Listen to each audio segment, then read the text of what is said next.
I'm going to talk about Poor Things now, the Yorgos Lanthimos adaptation of the Alistair Gray novel.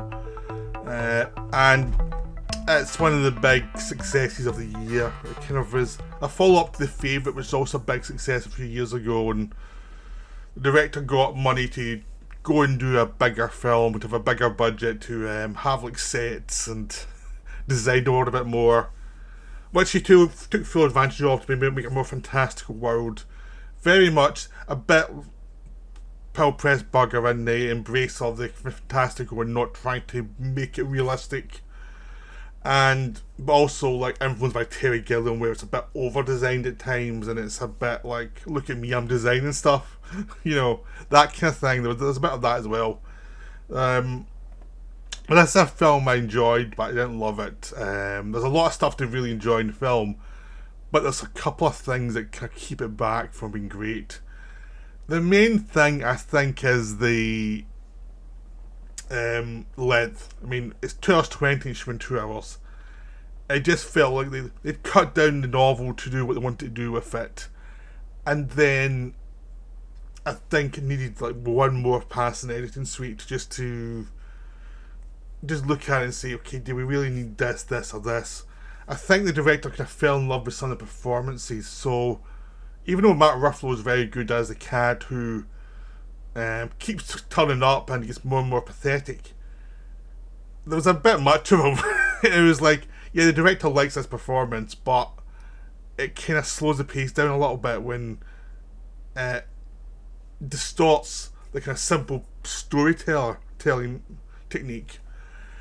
And I think that's the main thing. Is it's also the beginning takes a bit longer to get to the point because the director seemed to like Willem Dafoe's performance a bit too much, so he would stick to it. And there's like, sometimes you can make this point quicker, and it'd probably be more cleaner and more understandable if you pulled it back. It just felt like the director had to go through and kill a few of his darlings before the film was released to make a cleaner experience.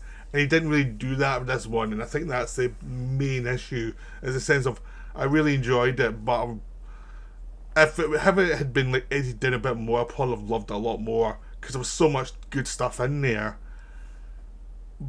But it just kept getting like derailed by self-indulgence. So that's kind of things that I hope the director kind of learns and doesn't go full Gilliam, where Gilliam's later films become like these self-indulgent movies that seem to ignore the plot in favour of strange atmosphere and weird business with actors. This one went a bit Gilliam for me, in the sense of the worst of Gilliam type of thing. This had that element to it, but hopefully you'll kind of pull back. So the story is based on a novel, and it is about this a woman who full body but has the brain of a child, and it's just watching her learn the world and figure out the world and see what the world is and learn from it. There's science in there, but it's a science of the absurd. You're not meant to take it seriously. So it's like that thing of, you're meant to like understand it's a metaphor rather than something. It's a metaphor doing some ridiculous stuff, and you're meant to understand that, yeah, it's part of the fun of the story. Don't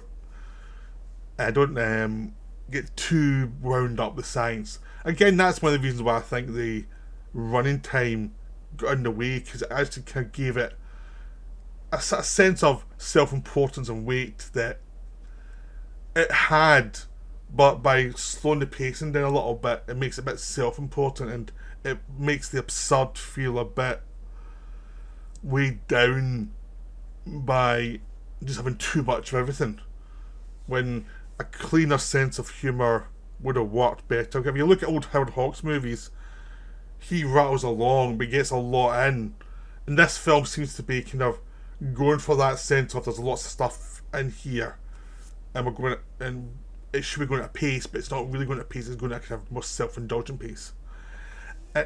It just has that feeling of just keep moving quicker, because absurdities do become just a bit annoying at times, because you have too much time to think about them, take them in and start dissecting them a little bit. just like so many bodies in this film are dissected.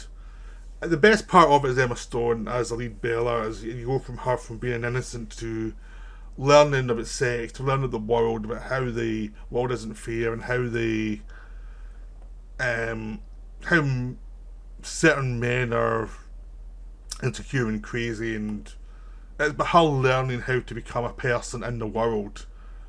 And that works really well. It's a good idea. It's like taking the idea of how does a woman who has no memory and to learn everything again, how does she see the world and how does she experience things, how does she see the losers, and just the idea of learning the world from a woman's point of view and not being sentimental about it, by taking the point of view of someone who develops a realistic view of men, of bodies, of what our wants are, and having a sense of humour about it, but also a sense of warmth about it, but have someone who isn't overly sentimental, who likes reading, who likes to learn things.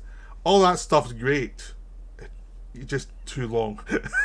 and she's really good because she has no problems with nudity and showing off everything basically, but there's a point to every time you see anything. There's a point of that's how she sees her body, that's how she sees society, and she has no politeness about things we take sacred in society. There's that feeling of freedom from her that all the other characters are in little traps of their own making, where she's trying to develop through seeing those traps and trying to find a way through that to find something that's livable, not idealized, just something that's stable that can give her an existence. And she runs into people who have had to learn that as well, and they've gone through their period of difficulties. So she slowly makes friends and makes ties and learns to deal with the idea that nobody, including herself, is perfect. Everyone's got their problems, everyone's got their flaws, and it's like, you just learn to work with them.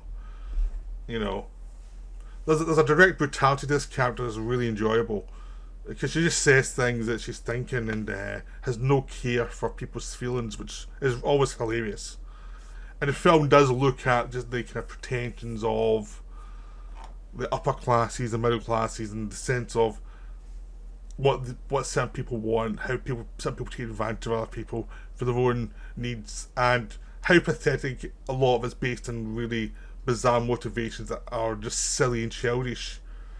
And that's how society works. It's basically silly, childish people with power who are just trying to get their own way, and they've just got the means to do it. And just this sense of a changing world that is getting wise to that problem.